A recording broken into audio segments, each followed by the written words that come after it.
अपने बचपन के दोस्त के साथ मिलकर मैंने लॉटरी टिकट खरीदा था। दोनों ने पैसे मिलाकर टिकट लिया था और उस पर पूरे 50 लाख युआन का जैकपॉट निकल आया। लेकिन रिजल्ट आते ही उसने मेरी तरफ सिर्फ 4 युआन उछाल दिए। जमीन पर पड़े उन कुछ सिक्कों को देखकर मैंने एक शब्द भी नहीं कहा। चुपचाप उन्हें उठाया और अपनी जेब में रख लिया। उसे लगा मैं बेवकूफ हूं। उसे लगा मैं रोऊंगा, गिड़गिड़ाऊंगा, उससे अपना हिस्सा मांगूंगा और हमेशा की तरह उसका गरीब दोस्त बनकर उसके पीछे चलता रहूंगा। लेकिन उसे क्या पता था कि टिकट के पैसे देते वक्त मैंने चुपके से उसी नंबर की 50 और टिकटें खरीद ली थीं और उन टिकटों पर पूरे 20 करोड़ युआन का इनाम निकल चुका था। सिर्फ 3 मिनट पहले की बात थी। इसी लॉटरी सेंटर में वही नंबर उसने खुद दीवार के कोने में बैठकर फटे हुए अखबार पर पूरे 3 घंटे तक हिसाब लगाकर निकाला था। जब टिकट के पैसे देने की बारी आई तो उसने कहा कि उसके वीचाइट की पेमेंट लिमिट खत्म हो गई है और मुझे क्यूआर कोड स्कैन करके पैसे देने को कहा। तब मैं हंसकर बोला था, अगर लॉटरी लग गई तो आधा आधा बांटेंगे। उसने भी बिना झिझक कहा था कि कैसी बेकार बात कर रहा है, अच्छे भाई हैं तो खुशियां भी साथ बांटेंगे। लेकिन अब रिजल्ट सामने था। स्क्रीन पर आए 6 लाल गेंदों और एक नीली गेंद का नंबर बिल्कुल उसी नंबर से मेल खा रहा था। पहला इनाम पूरे 50 लाख युआन। लेकिन उसी वक्त उसने कहा कि उन 50 लाख में मेरा हिस्सा सिर्फ 4 युआन है। बाकी 39,99,966 युआन सिर्फ उसी के होंगे। यही था उसका खुशियां साथ बांटने का मतलब। मैं हल्का सा मुस्कुराया, फिर काउंटर के सामने गया और जमीन पर पड़े उन 4 युआन के सिक्कों को एक एक करके उठाने लगा। शायद वू श्योंग ने कभी नहीं सोचा होगा कि मैं इतनी आसानी से सब मान लूंगा। वह हंसते हुए बोला, हू लांग, बेकार की बातें मत सोच। ये किस्मत मेरी थी, दिमाग भी मेरा था। तेरे हाथ में इतना पैसा आएगा भी तो तू संभाल नहीं पाएगा। ये 4 युआन रख, जाकर एक ठंडी ड्रिंक पी लेना। इसे अपनी जिंदगी का सबक समझ। आगे से आसमान से गिरी हुई किस्मत के सपने मत देखा कर। उसकी आवाज ऐसी थी जैसे कोई मुझे दान दे रहा हो। उसने सिर्फ मेरा हिस्सा नहीं निगला था, बल्कि खुद को नैतिकता के सबसे ऊंचे मंच पर खड़ा करके मुझे नीचा भी दिखा रहा था। लेकिन मैंने पीछे मुड़कर उसे देखा तक नहीं। मैं बिना कुछ कहे लॉटरी सेंटर से बाहर निकल आया। मैंने झगड़ा नहीं किया, कोई तमाशा नहीं किया। यह इसलिए नहीं था कि मैं बहुत बड़ा दिल वाला था और ना ही इसलिए कि मैं डरपोक था। असल वजह कुछ और थी। टिकट बिकने का समय खत्म होने से ठीक आखिरी 30 सेकंड पहले, जब वो श्योंग भीड़ को धक्का देकर सबसे आगे जाकर लाइव ड्रॉ देखने लगा, तभी मेरी नजर फिर से उसी नंबर पर टिक गई। उसी पल मेरे मन में एक जोरदार एहसास उठा। मैं काउंटर के पास ही रुक गया, फिर जेब से 100 युआन का लाल नोट निकाला और सीधे काउंटर पर रख दिया। उसे बिल्कुल अंदाजा नहीं था कि टिकट के पैसे देते वक्त मैंने चुपके से उसी नंबर की 50 और टिकटें खरीद ली थीं। अब वही टिकटें मेरी सबसे अंदर वाली जेब में बिल्कुल सुरक्षित रखी थीं। कपड़े के उस पार भी मुझे उनकी हल्की सी मौजूदगी महसूस हो रही थी। वो सिर्फ कागज के टुकड़े नहीं थे, वो पूरे 25 करोड़ युआन का वजन था। उसी समय मेरा फोन बज उठा। मकान मालिक का फोन था। वह बोला, किराया जमा करो। अगर इस बार भी नहीं दिया तो सामान उठाओ और कमरा खाली कर दो। मैं और वू श्योंग दोनों मिलकर एक पुराने और तंग से किराए के कमरे में रहते थे। मुश्किल से 40 वर्ग मीटर का घर था और हर महीने हम दोनों 800 युआन किराया देते थे। मैंने पीछे मुड़कर लॉटरी की दुकान के गंदे कांच के दरवाजे के अंदर झांका। अंदर वू श्योंग को चारों तरफ से लोग घेरे हुए थे। कोई उसे बधाई दे रहा था, कोई ईर्ष्या से उसे देख रहा था। उसे लग रहा था कि आज उसने अपनी किस्मत बदल दी है। उसे लग रहा था कि अब वह उन गलियों से बहुत ऊपर उठ चुका है जहां कभी हम दोनों साथ रहते थे। मैं मन ही मन ठंडी हंसी हंसा। वू श्योंग, क्या तुझे सच में लगा मैं बेवकूफ हूं? क्या तुझे लगा मैं उन टैक्स कटने के बाद बचे कुछ लाख युआन के लिए तुझसे लड़ाई करूंगा या कोर्ट तक पहुंच जाऊंगा? तू आराम से उन 50 लाख युआन को खर्च कर। जब एक एक पैसा खत्म हो जाएगा तब तुझे समझ आएगा कि बादलों और मिट्टी के बीच असली फर्क किसे कहते हैं। मैं उस घुटन भरे किराए के कमरे में वापस नहीं गया। मुझे डर था कि अगर वहां जाकर वो श्योंग का घमंड से भरा चेहरा देख लिया तो शायद मैं अपनी हंसी रोक ही नहीं पाऊंगा। इसलिए मैंने एक साधारण से होटल में 100 युआन देकर एक स्टैंडर्ड कमरा ले लिया। रात को उस थोड़े सख्त बिस्तर पर लेटकर मैं छत को देखता रहा। जेब में रखी वे टिकटें ऐसे लग रही थीं जैसे किसी ने मेरे सीने पर तपता हुआ लोहे का टुकड़ा रख दिया हो। मैंने ये देखने की भी जरूरत नहीं समझी कि टैक्स कटने के बाद मुझे कितने पैसे मिलेंगे, क्योंकि उसका हिसाब मुझे पहले से याद था। 20% इनकम टैक्स कटने के बाद 25 करोड़ युआन में से 5 करोड़ टैक्स जाएगा और मेरे हाथ में आएंगे पूरे 20 करोड़ युआन। इतनी बड़ी रकम जिसे एक आम इंसान पूरी जिंदगी नौकरी करके भी शायद कभी नहीं कमा सकता। अगली सुबह सूरज निकलने से पहले ही मैंने मास्क और कैप पहन ली, फिर एक टैक्सी बुलाई और सीधे हाई स्पीड रेलवे स्टेशन की तरफ निकल पड़ा। क्योंकि मेरी इनामी राशि शहर के लॉटरी सेंटर की सीमा से कहीं ज्यादा थी, इसलिए इनाम लेने के लिए मुझे सीधे प्रांतीय वेलफेयर लॉटरी सेंटर जाना था। पूरे रास्ते मेरा फोन लगातार वाइब्रेट करता रहा। हर मैसेज वो श्योंग का था। इतना छोटा दिल मत रख, उस टूटे हुए कमरे में जो भी कबाड़ पड़ा है सब फेंक देना। वैसे भी अब मैं अमीर आदमी हूं, रहने की जगह नहीं बची क्या? हर लाइन में अचानक अमीर बनने का घमंड साफ दिखाई दे रहा था। बस एक ही चाह थी, किसी तरह मुझे अपने पैरों तले कुचल दे। मैंने स्क्रीन देखी लेकिन कोई जवाब नहीं दिया। सीधे फोन को डू नॉट डिस्टर्ब पर डाल दिया। करीब 2 घंटे बाद मैं प्रांतीय वेलफेयर लॉटरी सेंटर की इमारत के सामने खड़ा था। मुझे अंदर एक बहुत ही शानदार रिसेप्शन रूम में ले जाया गया। वहां एक सुनहरे फ्रेम वाला चश्मा पहने विभागाध्यक्ष बैठे थे। उनका व्यवहार इतना सम्मान भरा था कि मुझे खुद थोड़ा अजीब लगने लगा। उन्होंने विनम्रता से कहा, मिस्टर हु, कृपया अपना विजेता टिकट और पहचान पत्र दिखाइए। मैंने सावधानी से अपनी अंदर वाली जेब से टिकट निकाली और उनकी तरफ बढ़ा दी। उन्होंने दोनों हाथों से टिकट ली और उसे स्कैनिंग मशीन पर रखा। मशीन से एक साफ सी बीप की आवाज आई। स्क्रीन पर लंबी संख्या दिखाई दी। उन्होंने मेरी तरफ देखकर कहा, मिस्टर हु, आपके पास पहले इनाम की कुल 50 टिकटें हैं। कुल इनामी राशि 25 करोड़ युआन है। टैक्स कटने के बाद आपको 20 करोड़ युआन मिलेंगे। क्या हम आगे की प्रक्रिया शुरू करें? मेरे चेहरे की शांति देखकर वह विभागाध्यक्ष भी साफ तौर पर हैरान रह गए। शायद उन्होंने अपनी जिंदगी में बहुत से लॉटरी विजेताओं को देखा था। इनाम जीतने के बाद लोग फूट फूट कर रो पड़ते थे। कोई खुशी से बेहोश हो जाता था तो कोई अपनी भावनाओं पर काबू ही नहीं रख पाता था। लेकिन उन्होंने शायद पहली बार किसी ऐसे नौजवान को देखा था जो पूरे 20 करोड़ युआन का इनाम मिलने के बाद भी जरा सा नहीं बदला। उन्होंने कहा, जरूर, कृपया थोड़ा इंतजार कीजिए। पूरी प्रक्रिया में लगभग 2 से 3 घंटे लगेंगे। इंतजार करते हुए मैंने अपना फोन निकाला। वीचैट के मोमेंट्स में वो श्योंग लगातार नई नई पोस्ट डाल रहा था। पहली पोस्ट में इनाम लेने का धुंधला किया हुआ वीडियो था। उसके साथ उसने लिखा था, 30 साल नदी के इस पार, 30 साल नदी के उस पार, भगवान ने आखिर मेरी सुन ही ली, दौलत आखिर मेरे हिस्से आ ही गई। दूसरी पोस्ट में उसने अपनी नौकरी छोड़ने का फोटो डाला था। तस्वीर में वह अपना इस्तीफा मैनेजर की टेबल पर पटक रहा था। कैप्शन था, भाड़ में जाए नौकरी, भाड़ में जाए ओवरटाइम, आज के बाद मुझे किसी की शक्ल देखकर काम नहीं करना पड़ेगा। तीसरी पोस्ट देखकर मैं सच में हंस पड़ा। उसने चोरी छिपे मेरी एक फोटो खींची थी।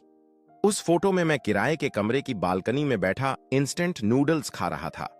पीछे से मेरी हालत काफी अकेली और बेबस लग रही थी। उसने नीचे लिखा था, कुछ लोगों की किस्मत ही गरीब होती है, 4 युआन तक का हिसाब रखते हैं, ऐसे लोग पूरी जिंदगी इंस्टेंट नूडल्स ही खाते हैं। सबसे मजेदार बात यह थी कि उसने बाकी सबको पोस्ट दिखाई थी, लेकिन मुझे जानबूझकर ब्लॉक कर दिया था। वह चाहता था कि हर कोई उसकी चमक देखे और मेरी हालत को उसके सामने एक बैकग्राउंड की तरह इस्तेमाल करे। मैं उस पोस्ट को देखकर हंसे बिना नहीं रह सका। तभी सामने बैठे अधिकारी ने पूछा, मिस्टर हु, आप किस बात पर हंस रहे हैं? मैंने शांत होकर जवाब दिया, कुछ नहीं, बस एक जोकर को नाचते हुए देख लिया। उन्होंने मुझे इनाम लेने वाले समझौते पर साइन करने के लिए पेन दिया। मैंने धीरे धीरे अपना नाम साफ अक्षरों में लिख दिया। करीब 10 मिनट बाद मेरा फोन एक बार वाइब्रेट हुआ। मैंने बैंक अकाउंट का बैलेंस देखा, फिर बिना कोई भाव बदले फोन वापस जेब में रख लिया। बाहर धूप बहुत तेज थी। मेरी नई जिंदगी अब सच में शुरू हो चुकी थी। लॉटरी सेंटर से निकलने के बाद मैं अपने पुराने शहर वापस नहीं गया। मैंने सीधे प्रांत की राजधानी के सबसे व्यस्त इलाके में मौजूद इंटरकॉन्टिनेंटल होटल के प्रेसिडेंशियल स्वीट को लंबे समय के लिए बुक कर लिया। उसका किराया था हर दिन 8,800 युआन कार्ड से पेमेंट करते वक्त मेरे हाथ एक पल के लिए भी नहीं रुके। गर्म पानी से नहाने के बाद मैंने नीचे मौजूद ब्रांडेड स्टोर से खरीदा हुआ एक महंगा टेलर मेड सूट पहन लिया। फिर कमरे की विशाल कांच की खिड़की के सामने खड़ा होकर नीचे भागती हुई शहर की ट्रैफिक को देखने लगा। उस पल मेरे अंदर एक अजीब सा एहसास उठा, जैसे सब कुछ मेरे हाथ में हो। यही होती है पूंजी की असली ताकत। अगले पूरे एक हफ्ते तक मैंने वू श्योंग से बदला लेने की कोई जल्दी नहीं दिखाई, क्योंकि मैं अच्छी तरह जानता था ऐसे सतही नए अमीर लोगों से निपटने का सबसे अच्छा तरीका यही होता है कि पहले उन्हें खुद पूरी तरह घमंड में डूबने दो, और जब उनका घमंड सबसे ऊंची चोटी पर पहुंच जाए तभी एक ही लात मारकर उन्हें सीधे खाई में गिरा दो। मैंने हेडहंटिंग कंपनियों के जरिए ऊंची तनख्वाह वाली नौकरियों की भर्ती शुरू कर दी। मेरा प्रेसिडेंशियल स्वीट कुछ ही दिनों में एक अस्थायी इंटरव्यू रूम बन गया। मैं एक बेहतरीन बिजनेस टीम तैयार करना चाहता था ताकि आगे की सारी योजनाओं के लिए मजबूत नींव बन सके। उधर इस पूरे हफ्ते वो श्योंग का पागलों जैसा खर्चा भी जरा भी नहीं रुका, जैसे वह अपनी पूरी जिंदगी की गरीबी और तकलीफ एक ही बार में निकाल देना चाहता हो। हर दिन वह मुझे अपनी शान दिखाने वाले मैसेज भेजता रहता। तीसरे दिन उसने एक फोटो भेजी। तस्वीर में सिर्फ कार का स्टीयरिंग था, जिस पर सुनहरे रंग का ढाल जैसा लोगो साफ दिखाई दे रहा था। वह एक पोर्शे पनामेरा थी। उसने लिखा, हुलांग, देखा, पूरे 18 लाख युआन कैश देकर खरीदी है। यही होती है असली लेदर सीट की खुशबू। पूरी जिंदगी भी तू शायद इसे कभी सूंघ नहीं पाएगा। सच कहूं, उस दिन तुझ पर तरस खाकर कुछ 100 युआन और दे देने चाहिए थे। हाँ हाँ हाँ। 5वें दिन उसने फिर फोटो भेजी। इस बार उसकी कलाई पर एक रोलेक्स सबमरीनर थी। उसके साथ एक लड़की उसकी बांह पकड़े खड़ी थी, जिसके नाखून चमकदार लाल रंग से रंगे हुए थे। उसने लिखा, रोलेक्स सबमरीनर, कीमत 1,80,000 युआन। ये लड़की पहले मेरी तरफ देखती भी नहीं थी, अब हर दिन मेरे पीछे घूमती रहती है और मुझे भैया हंग कहकर बुलाती है। हाँ हाँ हाँ, पैसा सच में बहुत कमाल की चीज है। अफसोस, ऐसी अमीरी वाली किस्मत तू चाहे कितना भी चाहे, तेरे हिस्से कभी नहीं आएगी। उसके ये सारे मैसेज पढ़कर मुझे उल्टा बोरियत होने लगी। टैक्स कटने के बाद उसके पास करीब 40 लाख युआन बचे थे। उनमें से 18 लाख कार पर उड़ गए, 1,80,000 घड़ी पर चले गए। बाकी भी वह बिना सोचे समझे खर्च करता जा रहा था। सिर्फ कुछ ही दिनों में उसकी आधी दौलत खत्म हो चुकी थी। उसे लग रहा था कि अब वह ऊंचे समाज का हिस्सा बन गया है, लेकिन असली अमीर लोगों की नजर में उस जैसा बिना किसी आधार वाला, सिर्फ पैसा उड़ाने वाला नया अमीर सबसे आसान शिकार होता है। तभी मेरा एक कर्मचारी अंदर आया। बॉस, कृपया इस कमर्शियल अधिग्रहण योजना को देख लीजिए। मैंने पूछा, स्थिति कैसी है? उसने तुरंत जवाब दिया, आपके निर्देश के अनुसार हमने शहर के पूर्वी हिस्से में मौजूद शिनहुई कमर्शियल स्ट्रीट की पूरी संपत्ति का मूल्यांकन कर लिया है। डेवलपर की पूंजी की चेन टूट चुकी है। वह पूरी प्रॉपर्टी बेचने की जल्दी में है।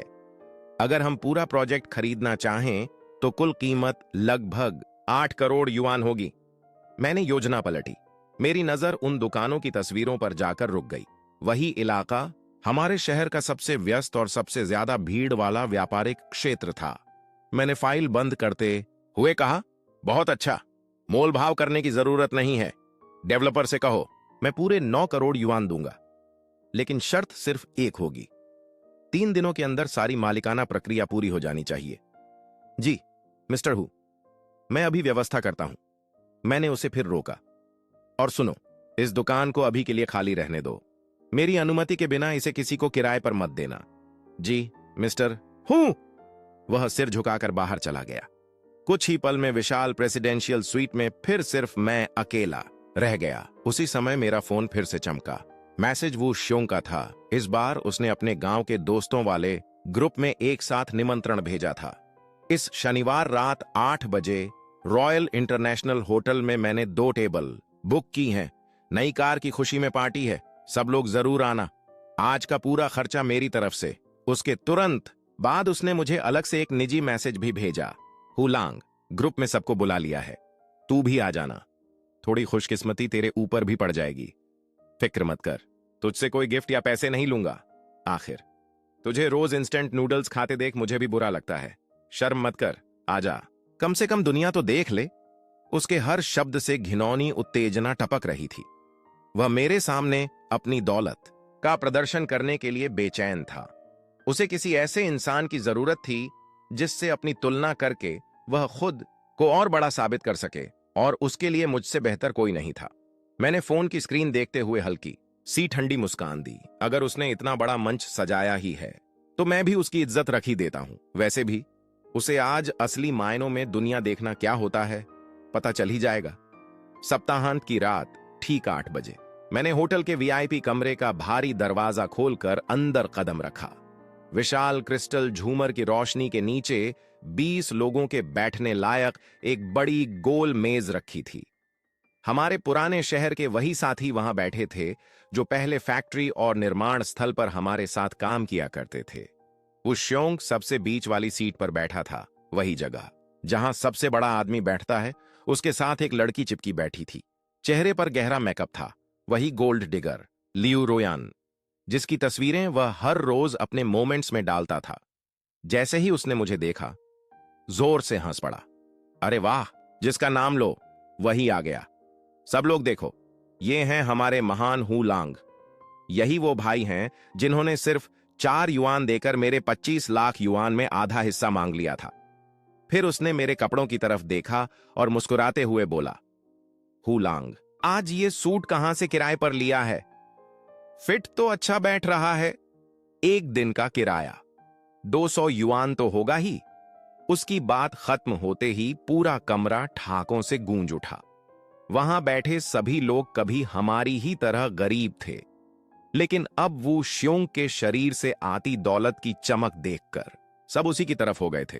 एक आदमी बोला, हू लांग, उस दिन तूने सच में ठीक नहीं किया। नंबर तो हंग भाई ने निकाला था, फिर तेरा हिस्सा किस बात का? दूसरा भी हंसते हुए बोला, बिल्कुल, आज हंग भाई एक ही दावत में 10,000 युआन खर्च कर रहे हैं। चल, पहले उन्हें एक जाम पिला और माफी मांग। मैंने शांत आवाज में कहा, शराब मैं नहीं पिलाऊंगा, आज मैं सिर्फ खाना खाने आया हूं। मेरी बात सुनकर वू श्योंग का चेहरा तुरंत बदल गया। उसे बिल्कुल उम्मीद नहीं थी कि मैं अब भी उसके सामने झुकूंगा नहीं। उसने जोर से कहा, ठीक है, बड़ी अकड़ है। फिर उसने वेटर को बुलाया, सबसे महंगे व्यंजन लेकर आओ। Australian lobster, king crab, shark fin, abalone, जो सबसे महंगा है सब ले आओ। आज हमारे इस गरीब भाई की आंखें खोल दो। कुछ ही देर में पूरी मेज महंगे व्यंजनों से भर गई। खाने के दौरान वो श्योंग लगातार डींगे मारता रहा। कभी अपनी पोर्शे खरीदने की कहानी सुनाता, तो कभी बताता कि पिछली रात बार में उसने एक ही रात में 30,000 युआन उड़ा दिए। बाकी लोग मुंह खोले उसकी बातें सुन रहे थे। एक एक करके सब उसके पास जाकर जाम टकरा रहे थे। हर कोई उसे हंग भाई कहकर खुश कर रहा था। सिर्फ 3 हफ्तों में ही उसका घमंड आसमान छू चुका था। वह लियू रुयान की कमर में हाथ डालकर लड़खड़ाते हुए मेरे सामने आया। फिर मेज पर रखे एबेलोन की तरफ इशारा करके बोला, कैसा है? ऐसा बढ़िया एबेलोन जब तू इंस्टेंट नूडल्स खाता था तब सपने में भी नहीं देखा होगा। मैंने एक कौर खाया और शांत स्वर में कहा, ठीक ठाक है, लेकिन आग थोड़ी कम लगी है। वैसे भी पिछले कुछ दिनों से इंटरकॉन्टिनेंटल होटल के प्रेसिडेंशियल स्वीट में जो स्पेशल क्वालिटी का खाना खा रहा हूं, उसके मुकाबले इसका स्वाद तो रबर चबाने जैसा लग रहा है। वो श्योंग जोर से हंस पड़ा। वाह, अभी भी दिखावा कर रहा है? सुन ले हूं लांग, आज मैं साफ कह देता हूं, मेरे पास अब सबसे ज्यादा जिस चीज की कमी नहीं है वो है पैसा। मेरी कार का एक टायर भी तू पूरी जिंदगी में नहीं खरीद पाएगा, लेकिन हम दोनों एक ही जगह के हैं, इसीलिए मैं तुझे एक मौका देता हूं। उसने मेज पर 20,000 युआन पटक दिए। कल से अपनी बेकार नौकरी छोड़ दे, मेरे लिए फुल टाइम ड्राइवर बन जा। पहले तू हमेशा कहता था कि मेरे पैरों से बदबू आती है और मेरे मोजे धोने से मना करता था ना। अब रोज मेरी कार चलाएगा और हर सुबह मेरे चमड़े के जूते भी चमकाएगा। ये 20,000 युआन तेरी इस महीने की तनख्वाह है। क्या बोलता है? बाकी लोग फिर हंसने लगे। हंग भाई, आप तो इस पर बहुत मेहरबान हैं। 20,000 युआन देकर ऐसा बेकार ड्राइवर रखेंगे? सभी लोग अलग अलग नजरों से मुझे देख रहे थे। कुछ लोग मुझसे जल रहे थे कि मुझे इतनी तनख्वाह मिल सकती है, तो कुछ मेरी बेइज्जती का मजा लेने का इंतजार कर रहे थे उनकी नजर में। 20,000 युआन इतनी बड़ी रकम थी कि उसके लिए कोई भी गरीब इंसान अपनी पूरी इज्जत बेच देता। मैंने मेज पर रखे उन 20,000 युआन को चुपचाप देखा। फिर अचानक मुझे अपने बैंक अकाउंट का बैलेंस याद आया। 20 करोड़ और 4,12,000 युआन, इन 20,000 युआन की कीमत मेरे बैंक अकाउंट के एक दिन के साधारण ब्याज से भी कम थी। मैं मुस्कुराया, सचमुच दिल से मुस्कुराया। फिर धीरे धीरे अपना हाथ बढ़ाया। वो श्योंग उत्सुकता से मुझे देख रहा था। उसे लगा मैं पैसे उठा लूंगा, लेकिन मैंने उन 20,000 युआन को पकड़कर धीरे धीरे वापस उसकी तरफ सरका दिया। मैंने मुस्कुराकर कहा, हंग भाई, आपकी मेहरबानी याद रहेगी, लेकिन इतनी महंगी कार चलाने की आदत मुझे नहीं है। ये पैसे आप ही रखिए। भाभी के लिए कोई अच्छा सा परफ्यूम खरीद दीजिए। इनके शरीर से जो सस्ता खुशबूदार केमिकल आ रहा है, उससे मेरा सिर दर्द करने लगा है। आपकी तरक्की ऐसे ही होती रहे, हर साल आज का दिन आता रहे। इतना कहकर मैं मुड़ा, पूरी शांति के साथ वीआईपी रूम का दरवाजा खोला और होटल के शानदार गलियारे में चलता हुआ बाहर निकल गया। पीछे से वो श्योंग की गुस्से से भरी दहाड़ सुनाई दी। उसके साथ ही कांच के गिलास टूटने की आवाज भी पूरे होटल में गूंज उठी। मैं होटल से बाहर आया। ठंडी हवा मेरे चेहरे से टकराई। मुझे पहली बार लगा हवा कितनी साफ है। बड़ा खेल अब शुरू हो चुका था। वो श्योंग, अभी जितना जी भरकर खुश होना है हो ले, क्योंकि तेरे पास ज्यादा समय नहीं बचा। 3 महीने बाद इंटरकॉन्टिनेंटल होटल के प्रेसिडेंशियल स्वीट में मैं अपनी बड़ी लकड़ी की मेज के पीछे बैठा था। सामने चेन झिंगहांग मुझे रिपोर्ट दे रहा था। बॉस हु, जिस वू श्योंग पर नजर रखने को आपने कहा था, उसकी ताजा रिपोर्ट आ गई है।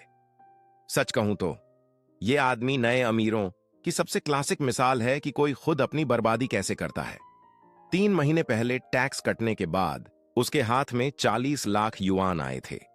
18 लाख की कार खरीदी। करीब 4 लाख युआन घड़ियों और ब्रांडेड सामान पर खर्च कर दिए। हर दिन क्लबों और मनोरंजन वाली जगहों पर खुद को बड़ा भाई दिखाने के लिए हजारों हजार युआन उड़ाता रहा। इतना ही नहीं, अपने उन तथाकथित दोस्तों के सामने भी खूब रौब झाड़ा। जरा जरा सी बात पर उन्हें पैसे उधार देता रहा। लेकिन जिन लोगों को वह अपना भाई समझता था, उनमें से किसी का भी पैसे लौटाने का इरादा कभी था ही नहीं। चेन झिंगहांग ने आगे रिपोर्ट पढ़ते हुए कहा, बैंक के अंदर हमारे जिस कर्मचारी से संपर्क है, उसके मुताबिक वो श्योंग के खाते में अब 15 लाख युआन भी नहीं बचे हैं। मैंने हल्की मुस्कान के साथ पूछा, एक बार ऐशो आराम की आदत पड़ जाए तो फिर सादगी में लौटना मुश्किल होता है। अब पैसा तेजी से खत्म हो रहा है तो वह घबराने लगा होगा, है ना? चेन झिंगहांग ने सिर हिलाया। जी, बहुत ज्यादा। वह अभी भी स्पोर्ट्स कार चलाता है। साथ में हर समय जवान लड़कियां रहती हैं। उसका हर महीने का तय खर्च कम से कम 1 लाख युआन है। इस रफ्तार से तो अगले साल की बसंत ऋतु आने से पहले ही उसका पैसा खत्म हो जाएगा। इसीलिए इन दिनों वह बिजनेस शुरू करने के लिए बुरी तरह बेचैन है। वह चाहता है कि पैसा और पैसा पैदा करे ताकि बड़े मालिक वाली अपनी छवि बनाए रख सके। मैंने पूछा, क्या करने वाला है? रेस्टोरेंट खोलना चाहता है। उसने शहर के पूर्वी हिस्से की शिनहुई कमर्शियल स्ट्रीट में 3 मंजिला एक शॉप हाउस पसंद किया है। उसे लगता है कि हाई एंड रेस्टोरेंट का धंधा बहुत मुनाफे वाला है। वह वहां एक बेहद आलीशान प्राइवेट सी फूड रेस्टोरेंट खोलने की तैयारी कर रहा है। मैं हल्का सा मुस्कुराया। क्या संयोग है, वही शॉप हाउस जिसे 3 महीने पहले मैंने हर हाल में खाली रखने को कहा था। मैंने पूछा, क्या उसने कॉन्ट्रैक्ट साइन कर दिया? अभी नहीं। आज दोपहर हमारी कंपनी द्वारा पूरी कमर्शियल स्ट्रीट का अधिग्रहण कानूनी रूप से पूरा हो जाएगा।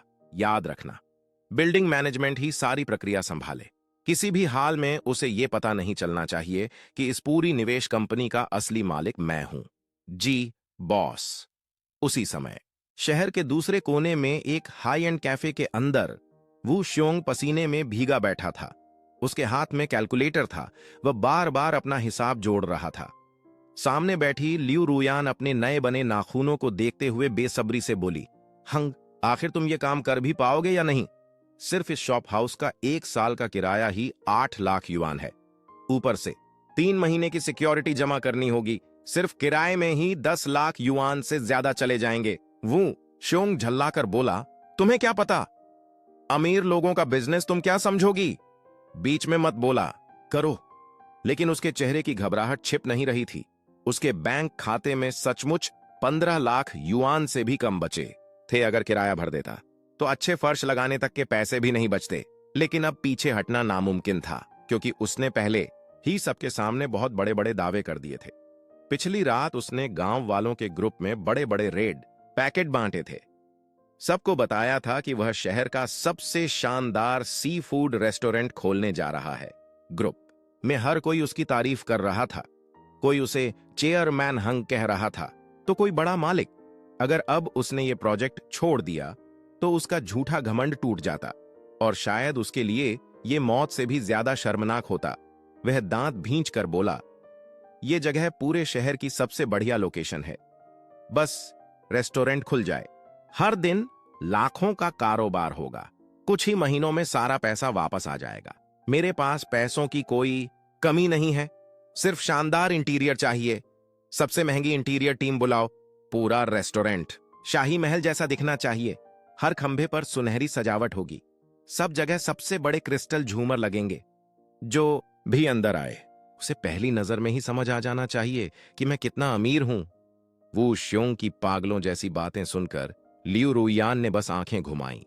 उसने कुछ नहीं कहा। अगली सुबह वो श्योंग सिर ऊंचा करके शिनहुई कमर्शियल स्ट्रीट के प्रॉपर्टी मैनेजमेंट ऑफिस पहुंचा। उसने बिना किसी हिचकिचाहट के किराए के समझौते पर अपने हस्ताक्षर कर दिए।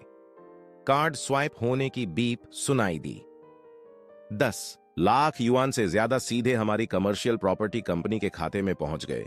उसने अपने बैंक अकाउंट का बैलेंस देखा। अब उसमें सिर्फ 3 लाख युआन बचे थे। एक पल के लिए उसका दिल बैठ गया, लेकिन जैसे ही वह बाहर निकला उसने उस विशाल शॉप हाउस को देखा जो अब उसका होने वाला था।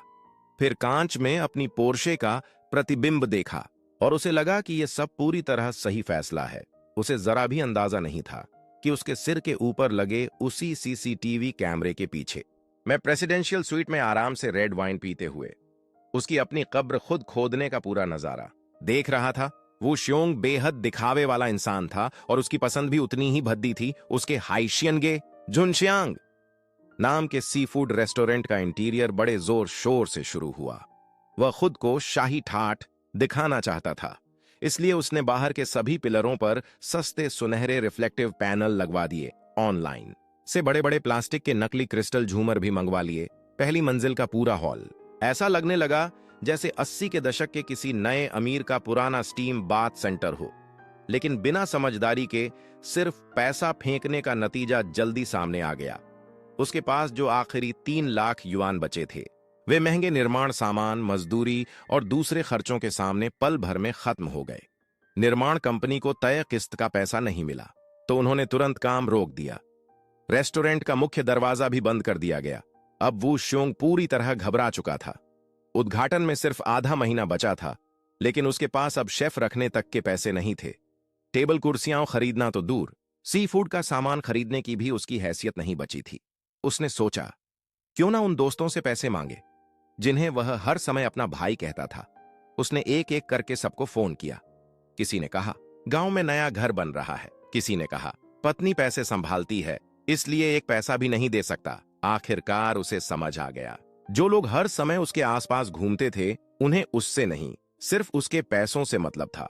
जब वू श्योंग पूरी तरह टूट चुका था, यहां तक कि सूदखोरों से कर्ज लेने तक की सोचने लगा, तभी लियू रुयान ने उसे एक सलाह दी। हंग, तुम भी कितने बेवकूफ हो। तुम्हारे पास तो अपनी संपत्ति है। ये कार तुमने पूरी कीमत देकर खरीदी है ना? घर भी है। उन्हें बैंक में गिरवी रखकर लोन ले लो। सरकारी बैंक का ब्याज भी कम होता है। तुम्हारी संपत्ति देखकर 23 से 50 लाख युआन का लोन मिलना कोई मुश्किल बात नहीं है। रेस्टोरेंट खुल जाएगा, धंधा चल निकलेगा तो 1-2 महीने में पूरा लोन चुका देंगे। इसे कहते हैं बैंक के पैसों से अपने लिए पैसा कमाना। लियू रुयान की बात सुनते ही वो श्योंग की आंखें चमक उठीं। उसे लगा जैसे कोई कमाल का रास्ता मिल गया हो। वह खुद से बुदबुदाया, मैंने पहले ये तरीका क्यों नहीं सोचा। उसने अपने माता पिता को गांव से शहर बुलाने के लिए रेस्टोरेंट की ओपनिंग का बहाना बनाया। 1 हफ्ते बाद वो श्योंग स्थानीय कमर्शियल बैंक के लोन विभाग में बैठा था। उसने पूरे आत्मविश्वास के साथ मॉर्गेज लोन के कागजों पर अपना लाल अंगूठा लगा दिया। उसकी पोर्शे पनामेरा और गांव का घर दोनों को गिरवी रखने के बाद बैंक ने उसकी संपत्ति का मूल्यांकन किया। आखिरकार उसे पूरे 30 लाख युआन का लोन मिल गया।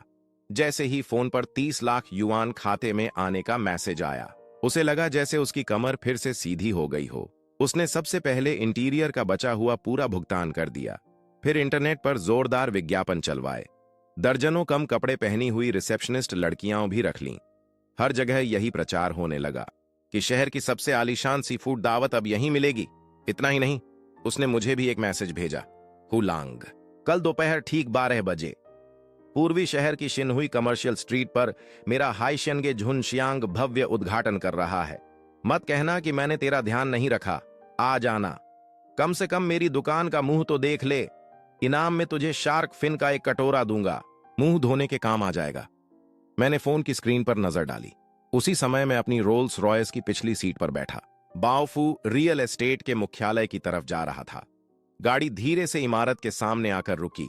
चेन झिंगहांग पहले से ही 10 से ज्यादा वरिष्ठ अधिकारियों के साथ लाल कालीन के दोनों ओर खड़ा मेरा इंतजार कर रहा था। मुझे देखते ही सभी ने सम्मान से सिर झुका दिया। चेन झिंगहांग बोला, बॉस हूं। शिनहुई कमर्शियल स्ट्रीट के स्वामित्व का पूरा ट्रांसफर अब पूरी तरह खत्म हो चुका है।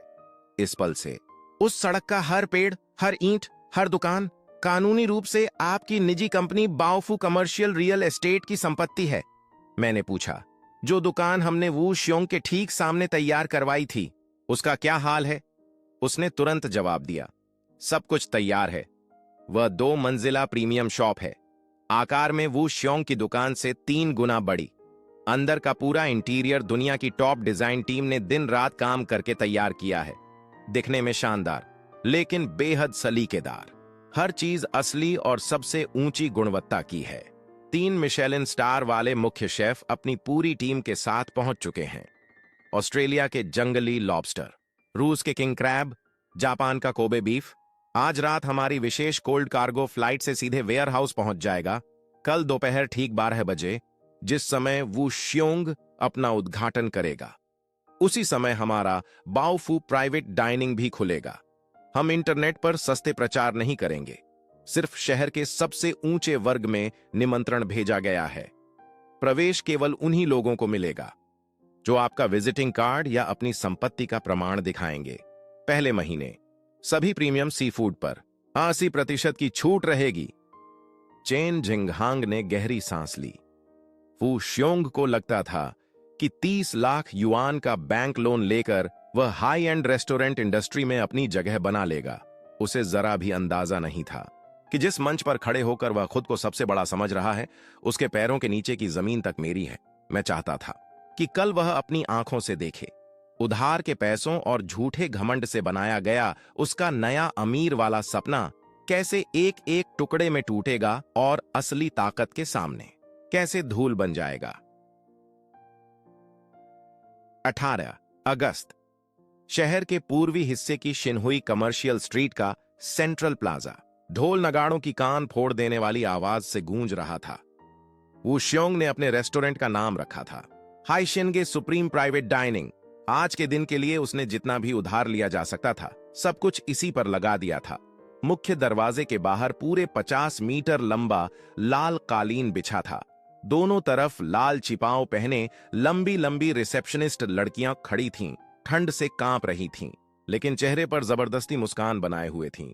ल्यू रुयान खुशी से बोली, हंग, आज तो आप कमाल लग रहे हैं। देखिए, हमारे शहर के कितने बड़े बड़े बिजनेसमैन भी आ गए हैं। वो श्योंग ने गर्व से थोड़ी ऊपर उठाई। ये तो होना ही था।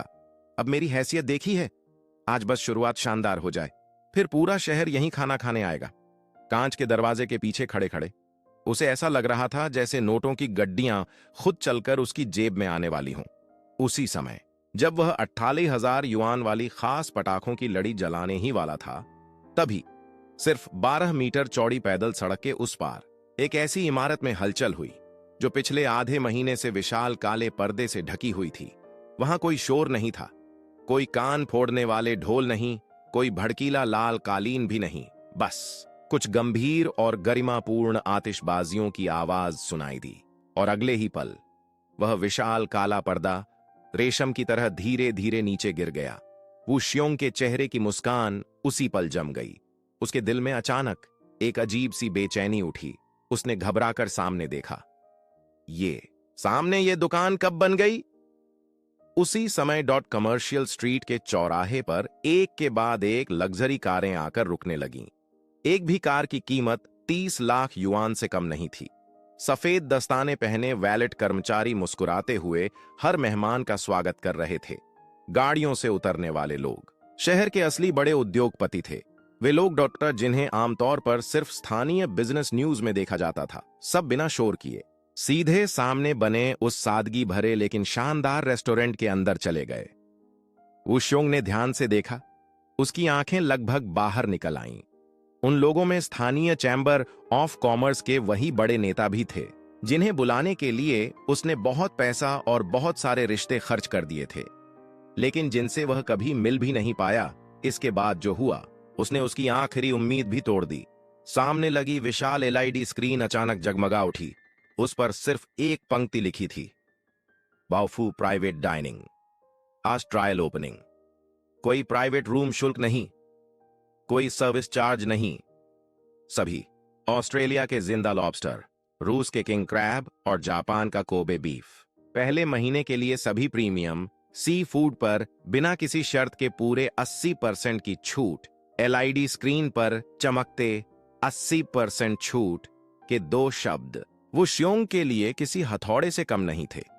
प्रीमियम सी फूड का कारोबार बेहद महंगा होता है, खासकर जब सारी चीजें हवाई जहाज से ताजा मंगाई जाए। ऐसे में असली कीमत पर बेचना भी मुश्किल होता है, तो 80% की छूट देना लगभग नामुमकिन था। सामने वाला रेस्टोरेंट कोई कारोबार नहीं कर रहा था, वह तो सीधे सीधे पैसा जला रहा था। करोड़ों की लागत वाले जिंदा सी फूड को आग में झोंक रहा था। जो ग्राहक पहले वू श्योंग की छूट देखकर उसकी दुकान की तरफ आए थे, सामने का बोर्ड और 80% की छूट देखते ही एक लहर की तरह मुड़कर सीधे बाओफू प्राइवेट डाइनिंग की तरफ भाग गए। उधर लग्जरी कारों की कतार लगी थी, अंदर ग्राहक ही ग्राहक थे। टेलकोट पहने वेटर इतने व्यस्त थे कि उन्हें सांस लेने की भी फुर्सत नहीं थी। और इधर वू श्योंग के हाइशियनगे सुप्रीम प्राइवेट डाइनिंग के सामने बस लाल छीपाओ पहनी 2 रिसेप्शनिस्ट ठंडी हवा में असहाय खड़ी थीं। पूरा दोपहर निकल गया उसके रेस्टोरेंट में, एक भी ग्राहक अंदर नहीं आया। उधर मैन बाओफू बिल्डिंग की सबसे ऊपरी मंजिल पर अपने ऑफिस में बैठा था, ड्रोन से आ रही लाइव निगरानी स्क्रीन को देखते हुए। मैंने मेज पर रखा रेड वाइन का गिलास उठाया और आराम से एक घूंट लिया।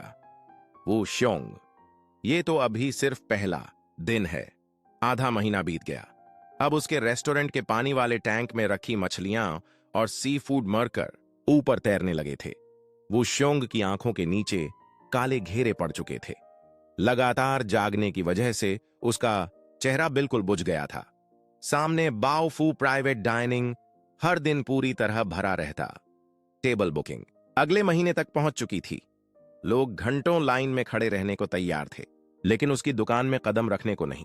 उधर उसका हर दिन शुरू होता था एक और खर्चे के साथ, किराया, स्टाफ की तनख्वाह, किचन का खर्च, बिजली, पानी। सिर्फ आधे महीने में ही उसके खाते का आधे से ज्यादा पैसा खत्म हो गया। सबसे बड़ी मुसीबत अभी बाकी थी। बैंक के लोन विभाग से हर दिन फोन आने लगे। हर कॉल उसे अगले महीने की भारी किस्त की याद दिलाता। एक दिन उसने लियू रोयान से कहा, तुम्हारे पास जितने पैसे हैं निकालो, अभी मुझे संभालना पड़ेगा। लियू रोयान ने बिना किसी झिझक के जवाब दिया, हंग, मजाक कर रहे हो क्या?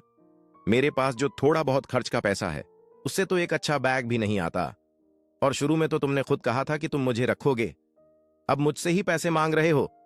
अगर तुम्हारी ये टूटी फूटी दुकान नहीं चल रही तो जल्दी बंद कर दो, वरना आखिर में अपनी पोर्शे भी बेचनी पड़ेगी। वो श्योंग गुस्से से गरज उठा, मेरी जिंदगी में हार मानना जैसा कोई शब्द नहीं है। उसका झूठा घमंड उसे दिवालिया होने की इजाजत नहीं देता था। जब सामने से जीतना मुमकिन नहीं रहा तो उसने गलत रास्ता चुन लिया। उसी रात उसने अपने 20,000 युआन महीने वाले मुख्य शेफ को ऑफिस में बुलाया और उसी वक्त नौकरी से निकाल दिया। सारा कारोबार तुमने बर्बाद कर दिया, कल से आने की जरूरत नहीं। शेफ भी तमतमाकर बोला, मालिक, वो उधर वाले क्या इस्तेमाल करते हैं, और आप क्या इस्तेमाल करवाते हैं? मुझसे कहते हैं कि फार्म में पल्ले साधारण झींगों से ऑस्ट्रेलियन लॉबस्टर का मुकाबला करूं। ये आपकी गलती है, मेरी नहीं। शेफ के जाते ही उसी रात वो श्योंग अपनी कार लेकर शहर के बाहरी इलाके के बदबूदार सी फूड थोक बाजार पहुंच गया। एक दुकानदार मुस्कुराकर बोला, सस्ता माल चाहिए? वो श्योंग ने पूछा। ये कितने का है? दुकानदार हंसा। जिंदा सी फूड, 100 युआन किलो। मरा हुआ, सिर्फ 10 युआन किलो। बस किचन में मसाले और मिर्च ज्यादा डाल देना। मसालेदार केकड़ा और उबली मछली बना देना। आम आदमी की जुबान फर्क पहचान ही नहीं पाएगी। वो श्योंग तुरंत बोला, पूरी गाड़ी भर दो। फिर उसने पूछा, नकली मौताई है? दुकानदार मुस्कुराया, है ना? 150 युआन बोतल, पैकिंग बिल्कुल असली जैसी। क्यूआर कोड भी स्कैन हो जाएगा। बस पीने के बाद सिर थोड़ा दर्द करेगा। उस रात वो श्योंग मरे हुए सड़े हुए सी फूड और नकली शराब से भरी पूरी गाड़ी लेकर चोरी छिपे रेस्टोरेंट के पीछे वाले दरवाजे से अंदर घुसा। उसे लगा आखिरकार उसे बचने का रास्ता मिल गया। बहुत कम लागत, बहुत सस्ती कीमत, बस किसी तरह ग्राहक अंदर आ जाए तो हर ऑर्डर पर मुनाफा होगा। फिलहाल तो बैंक की किश्त भरनी जरूरी थी, लेकिन उसे क्या पता था कि पूरी शिनहुई कमर्शियल स्ट्रीट के सभी सीसीटीवी कैमरे, यहां तक कि उसके पीछे वाले दरवाजे का हाई डेफिनेशन कैमरा भी सीधे मेरे ऑफिस से जुड़ा हुआ था। मैं अपनी चमड़े की कुर्सी पर बैठा। स्क्रीन पर उसे किसी चोर की तरह बदबू मारते मरे हुए झींगे और मछलियां अंदर ले जाते हुए देख रहा था। मुझे जरा भी गुस्सा नहीं आया, उल्टा मुझे उस पर दया आने लगी, और वह बेहद हास्यास्पद भी लग रहा था। सिर्फ 50 लाख युआन मिलने के बाद वह अपनी ही लालच की बनाई हुई गहरी खाई में गिर चुका था। अब अपनी इच्छाओं को पूरा करने के लिए उसने इंसान होने की सबसे बुनियादी नैतिक सीमा भी छोड़ दी थी। मैंने मेज पर रखा लैंडलाइन उठाया, स्पीकर ऑन किया और सीधे नगर बाजार निगरानी विभाग की शिकायत हेल्पलाइन पर फोन मिलाया। नमस्कार, मैं एक जिम्मेदार नागरिक हूं। मैं शहर के पूर्वी हिस्से की शिनहुई कमर्शियल स्ट्रीट के नंबर 16 पर स्थित हाइशियन के सुप्रीम प्राइवेट डाइनिंग की शिकायत करना चाहता हूं। मुझे शक है कि वहां बड़ी मात्रा में सड़ा गला और खराब सी फूड खरीदा गया है और बड़ी मात्रा में नकली प्रीमियम शराब भी बेची जा रही है। मेरे पास पूरे सबूत हैं, माल अंदर लाने की पूरी वीडियो रिकॉर्डिंग और काले बाजार की खरीद बिक्री का रिकॉर्ड मैं विभाग के सार्वजनिक शिकायत ईमेल पर भेज चुका हूं। फोन रखने के बाद मैं कांच की खिड़की के सामने जाकर खड़ा हो गया। बाहर आसमान पूरी तरह बादलों से ढका था। ऐसा लग रहा था मानो कोई बड़ा तूफान आने वाला हो। अगले दिन दोपहर वू श्योंग ने जबरदस्ती मुस्कुराते हुए रेस्टोरेंट के बाहर एक बड़ा लाल बैनर लगवाया। उस पर लिखा था, सभी व्यंजन एक ही कीमत पर, ग्राहकों के लिए विशेष धन्यवाद, ओमफर। शायद सामने बाओफू प्राइवेट डाइनिंग में अब इतनी भीड़ हो गई थी कि सच में धीरे धीरे कुछ ग्राहक सिर्फ सस्ती कीमत के लालच में वो श्योंग के रेस्टोरेंट के अंदर आने लगे। दूसरी मंजिल के प्राइवेट हॉल में फूलों वाली शर्ट पहने 4 स्थानीय दबंग बड़े मजे से खाना खा रहे थे। मसालेदार किंग क्रैब की प्लेट अभी अभी मेज पर रखी गई थी। एक आदमी ने शराब का घूंट लिया और तुरंत भौहें सिकोड़ लीं। ये शराब का स्वाद कुछ अजीब नहीं है, गला भी जल रहा है। दूसरे ने केकड़े का मांस चखा और बोला, और ये केकड़े का मांस पूरा पाउडर जैसा है, बासी चावल के पानी जैसी बदबू आ रही है। वो श्योंग तुरंत घबराकर बोला, भाइयों, ये शराब बिल्कुल असली है और सी फूड भी आज सुबह ही आया है। शायद किचन में आज मिर्च थोड़ी ज्यादा पड़ गई। ऐसा करता हूं, आप लोगों का 20% बिल कम कर देता हूं। इतना सुनते ही उनमें से एक आदमी गुस्से से मेज पर हाथ मारकर चिल्लाया, 20% तेरे बाप का! नकली शराब और सड़ा हुआ सी फूड खिलाकर हमें बेवकूफ बना रहा है। उधर नीचे हॉल में पहले ही अफरा तफरी मची हुई थी। वो श्योंग डर के मारे लगभग घुटनों पर आ चुका था। तभी सख्त चेहरे वाले कई सरकारी अधिकारी यूनिफॉर्म पहनकर अंदर आए। उन्होंने सीधे घोषणा की, हमें जनता की तरफ से नाम लेकर शिकायत मिली है। इस रेस्टोरेंट पर खाद्य सुरक्षा नियमों के गंभीर उल्लंघन का शक है। पहली टीम पूरा परिसर सील करेगी। दूसरी टीम किचन में जाकर सभी सामग्री की जांच करेगी। तीसरी टीम गोदाम और खरीद के रिकॉर्ड मिलाएगी। ये सुनते ही वू श्योंग के पैरों से जान निकल गई। वह सीधे संगमरमर के फर्श पर गिर पड़ा। उसके दिमाग में सिर्फ एक ही बात घूम रही थी, सब खत्म हो गया। 10 मिनट भी नहीं बीते थे कि अधिकारी गोदाम से नकली शराब के पूरे 20 डिब्बे बाहर निकाल लाए। किचन में रखा सड़ा हुआ सी फूड भी सबके सामने जब्त कर लिया गया, जो ग्राहक खाना खा चुके थे। उन्होंने वहीं पेट पकड़कर शिकायत दर्ज कर दी। मुख्य अधिकारी ने सख्त आवाज में कहा, मामला बेहद गंभीर है और समाज पर इसका बहुत बुरा असर पड़ा है। कानून के अनुसार इस दुकान को तुरंत सील किया जाता है, 50 लाख युआन का जुर्माना लगाया जाता है और नकली घटिया सामान बेचने के अपराध में कानूनी प्रतिनिधि हमारे साथ चलेंगे। 2 बड़े सीलिंग नोटिस वू श्योंग के शानदार कांच के दरवाजे पर चिपका दिए गए। लेकिन उसके लिए असली बुरा सपना अभी शुरू ही हुआ था। जब उसे सरकारी गाड़ी में बैठाया जा रहा था, तभी सड़क किनारे एक काली मर्सिडीज आकर रुकी। उसमें से साफ सुथरा सूट पहने चेन जिंगहांग उतरा। उसने सीधे पूछा, क्या आप वो श्योंग हैं? मैं बाओफू कमर्शियल रियल एस्टेट का लीगल डायरेक्टर हूं। मैं मकान मालिक की तरफ से आपको आधिकारिक नोटिस देने आया हूं। आपका किराए का अनुबंध तुरंत प्रभाव से समाप्त किया जाता है। वू श्योंग चीख पड़ा, क्या बकवास है? मैंने पूरे 1 साल का किराया और सिक्योरिटी जमा की है। तुम लोग किस हक से कॉन्ट्रैक्ट खत्म कर रहे हो? चेन जिंगहांग ने शांत स्वर में जवाब दिया, कृपया 3 दिनों के अंदर यह जगह खाली कर दीजिए। अगर आपने ऐसा नहीं किया तो हम कानूनी कार्रवाई करेंगे। अनुबंध की शर्तों के अनुसार अगर किराएदार गैर कानूनी कारोबार के कारण प्रशासनिक कार्रवाई झेलता है और पूरे कमर्शियल स्ट्रीट की प्रतिष्ठा को नुकसान पहुंचाता है, तो मकान मालिक बिना किसी शर्त के अनुबंध समाप्त कर सकता है। आपके पास सिर्फ 3 दिन हैं। अपना सारा कबाड़ यहां से हटा लीजिए, वरना हम जबरदस्ती हटवा देंगे। उधर लियू रुयान, जो अब तक कोने में छिपी हुई थी, हालात बिगड़ते ही आगे आई। उसने अपने बैग से कार की चाबी निकाली और वू श्योंग के सामने जमीन पर फेंक दी। वू श्योंग, अब जब तुम बर्बाद हो चुके हो तो हमारा भी कोई रिश्ता नहीं रहा। अपनी ये टूटी हुई पोर्शे वापस रखो। मेरे पास तुम्हारे साथ समय बर्बाद करने का वक्त नहीं है। सिर्फ एक दोपहर में उसका रेस्टोरेंट चला गया, उसका पैसा चला गया, उसकी प्रेमिका भी उसे छोड़कर चली गई। गैरकानूनी कारोबार की वजह से उसे बैंक की ब्लैकलिस्ट में डाल दिया गया। बैंक ने उसी वक्त अदालत में संपत्ति जब्त करने की अर्जी दे दी। उसकी पोर्शे तुरंत जब्त कर ली गई और उसके गांव वाला घर भी सील कर दिया गया, जहां उसके माता पिता रहते थे। लॉटरी से मिले 40 लाख युआन और बैंक से लिए गए 30 लाख युआन सब वह उड़ा चुका था। इसके बाद भी उस पर लगभग 20 लाख युआन का कर्ज बाकी रह गया। जब उसे सरकारी गाड़ी में बैठाकर ले जाया जा रहा था, सामने अब भी बाओफू प्राइवेट डाइनिंग जगमगा रहा था। महंगी कारें लगातार आ जा रही थीं और उसने पलटकर अपनी दुकान को देखा, जिस पर अब सिर्फ सफेद सीलिंग नोटिस चिपके थे। आज तक उसे समझ नहीं आया कि आखिर उसने किस ताकतवर इंसान को नाराज कर दिया, जिसने उसे एक ही वार में पूरी तरह कुचल दिया। कुछ समय बाद शहर की झुग्गी बस्ती के एक अंधेरे और सीलन भरे बेसमेंट में हर तरफ फफूंदी और सस्ते इंस्टेंट नूडल्स की खट्टी बदबू फैली हुई थी। बाहर कोई जोर जोर से दरवाजा पीट रहा था। हमें पता है तू अंदर ही है। तेरा 30 लाख युआन का लोन बहुत पहले ओवरड्यू हो चुका है। घर और कार की नीलामी के बाद भी तू अभी भी 18 लाख युआन का कर्जदार है।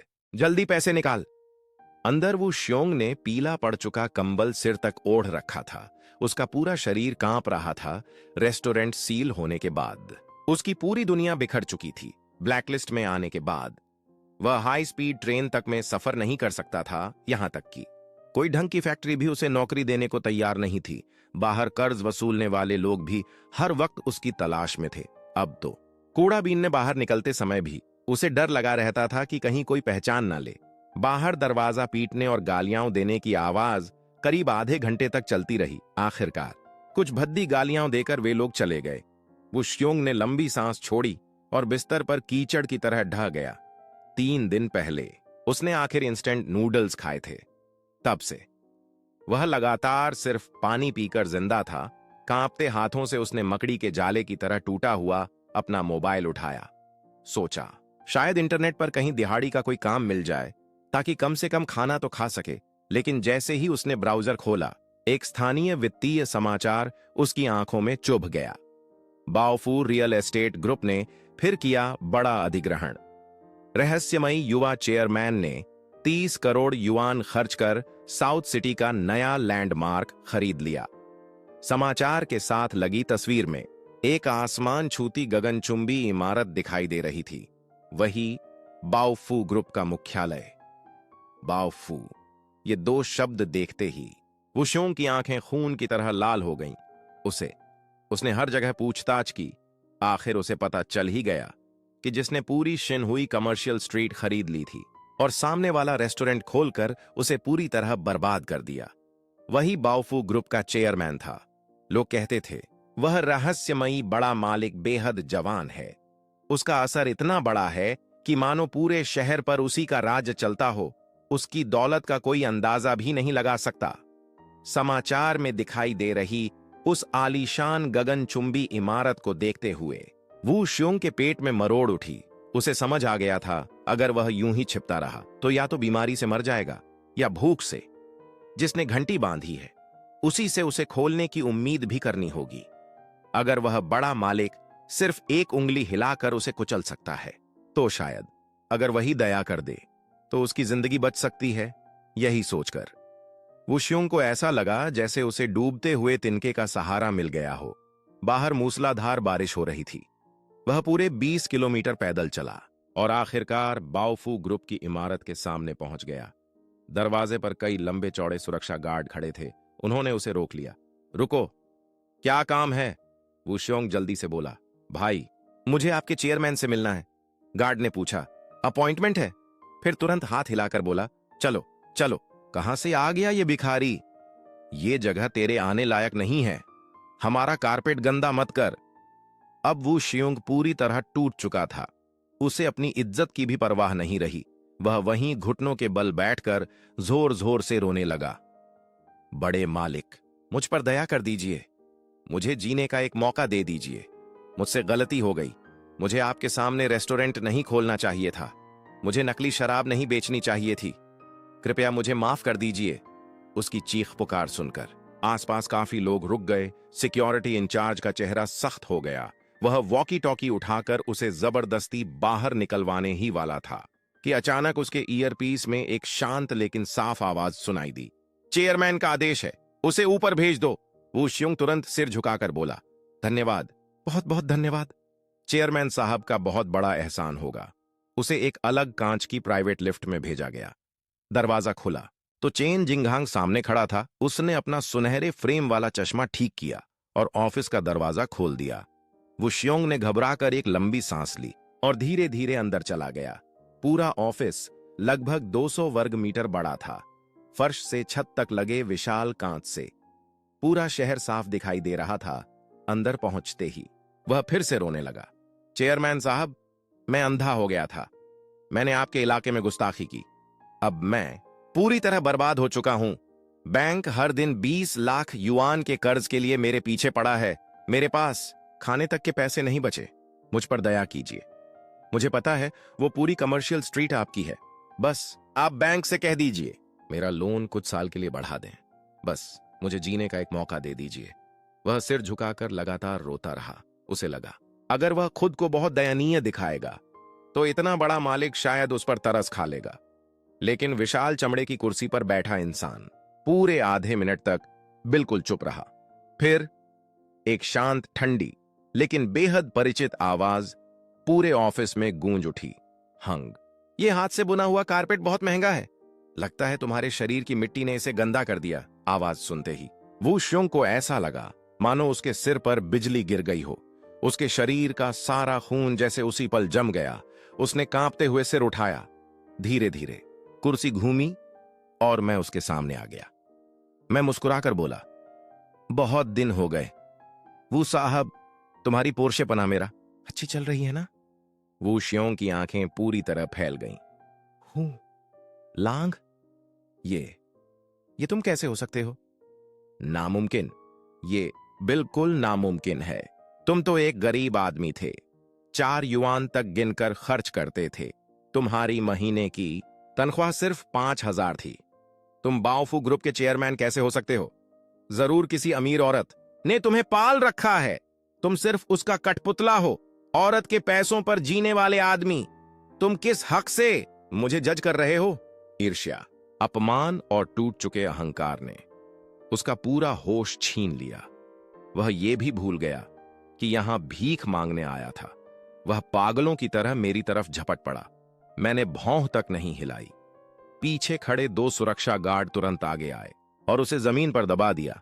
मैं आराम से अपनी मेज की दराज खोली, उसमें से पहले से तैयार एक फोटोकॉपी निकाली। वह प्रांतीय वेलफेयर लॉटरी सेंटर का सबसे उच्च स्तर का आधिकारिक पुरस्कार प्रमाण पत्र था। उस पर लाल मुहर साफ लगी हुई थी। मैंने वह कागज हल्के से मेज पर रखकर कहा, अपनी आंखें खोलकर इस पर लिखा नाम और रकम ध्यान से देख।